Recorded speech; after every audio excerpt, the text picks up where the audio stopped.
The Scrum Master role is evolving back to what it used to be. Over the years, we've seen many instances of Scrum Mastery that was less than masterful and focusing on the wrong things. But what we're observing now is we are evolving back to what it was intended to be. So what you're telling me, Jeff, is we're going back to the future?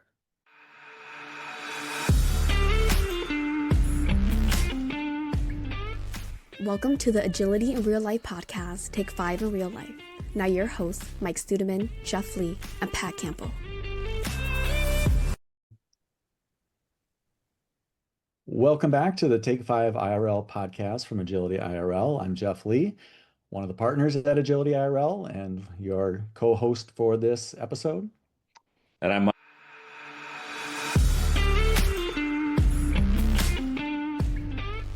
Welcome to the Agility in Real Life podcast, Take Five in Real Life. Now your hosts, Mike Stuedemann, Jeff Lee, and Pat Campbell.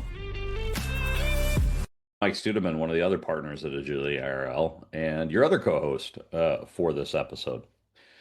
So, Jeff, we're talking about a topic that's near and dear to a number of our viewers and listeners' hearts, the Scrum Master accountability. And we're gonna start off really with transparently confronting a very, very difficult question. Is the Scrum Master accountability dying? Yeah. And I'll hold you to a yes or no answer on that. No, it is not. And as a many year consultant, I rarely give yes and no answers to questions.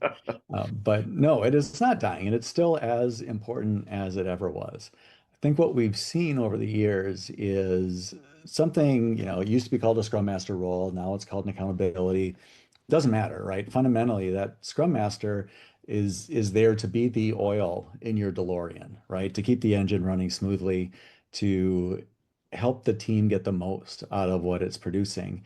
And I think we've seen a few patterns over the years that are, venturing away from that. I'll let you fill in kind of one of those. Yeah, I mean, I think people have always, I shouldn't say always, people oftentimes look at the Scrum Master as a meeting scheduler, the meeting facilitator, and what else do they do? I think that dramatically underestimates what a great Scrum Master can do. And I don't think that's what Schwaber and Sutherland intended when they created Mhm. the role slash accountability at all. I think a lot of organizations have done themselves a disservice reducing the Scrum Master to that. And I would even argue that if you do make a Scrum Master just a meeting facilitator and a note taker, then you probably don't need them. Uh, No, no, absolutely true. And yeah, Scrum was designed where that responsibility of where it's needed gets distributed to the other people on the team, right? The developer accountability. We also see organizations where that Scrum Master is really there to provide status reports to leaders and be, I don't want to say the spy on the team, but the spy on the team. Um, Not what was intended. yeah, and that once again, not what was intended, but also if you're trying to make the Scrum Master fulfill those responsibilities, don't have a Scrum Master. Um, so I think the key thing is it's really the Scrum Master role is evolving. It's not going away. It's evolving, and it's really kind of evolving back to what it was intended to be. I mean, Jeff, how would you describe kind of the original intent of the Scrum Master from your perspective?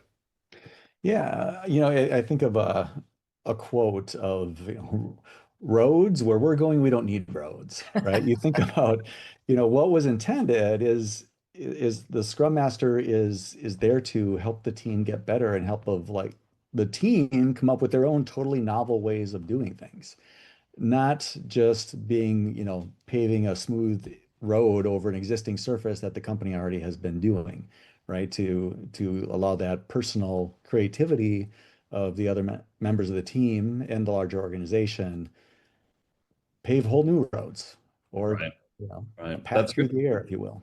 That's going to be heavy for some of our listeners for sure. Well.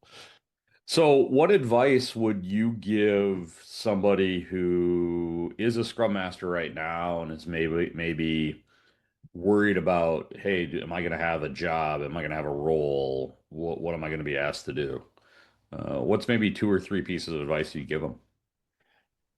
So I think the second one is show your value, right? Be able to show what you're doing that's valuable beyond coordinating the work that is going on, because you shouldn't be coordinating the work. You should be making sure that the work gets coordinated, but you're not doing that, right?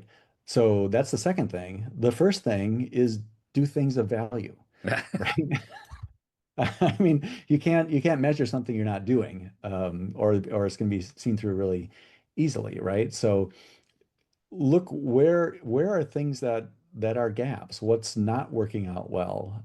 How can you help influence it without being the person that just does all the things? I mean, there are certain things you'll probably want to do, and fill gaps, but other ways, how can you empower and enable other people to be really effective? I think that's a great piece of advice, and I would encourage the Scrum Masters listening to not just focus on the team level here. I mean, certainly take care of the team level stuff, but start Hmm. looking to the leadership level, start looking to the team of teams level, start looking at the organizational level. For example, oftentimes we're brought into organizations, and one of the things that we're asked to do is facilitate sessions for leaders. As a Scrum Master internal to an organization, step up and say, "Hey, you don't need to hire us at Agility IRL to do that. I can do that for you." Although Yeah. we do like to be hired. I just want to Yeah, we're not discouraging people from doing that. be right. But yeah, and whoa, this is heavy because the Scrum Master is really intended to do the things that companies are saying we need an agile coach for this. And there may be a skill set, right? If you've had somebody who got promoted into a Scrum Master responsibility and they've learned to do what you're telling them to do, which is not what we described as great Scrum Mastery, they're probably not ready to be an agile coach, right? But if you are going to bring in an agile coach, that shouldn't be a long-term thing you have to have always for every team in your organization. It should be something where they are leveling up those Scrum Masters.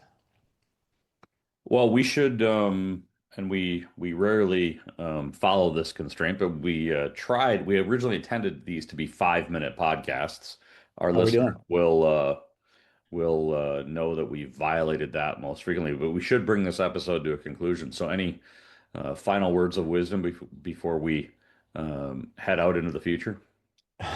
Yeah, I would say your future is whatever you make it. So make it a good one and look for opportunities to improve what you're doing, what your team is doing, and as you mentioned earlier, Mike, what your entire organization is doing. Excellent. Good advice as always, Jeff. Thanks for co-hosting the episode with me. If you're interested in learning more about how to become a great Scrum Master, don't hesitate to reach out to us at Agility IRL.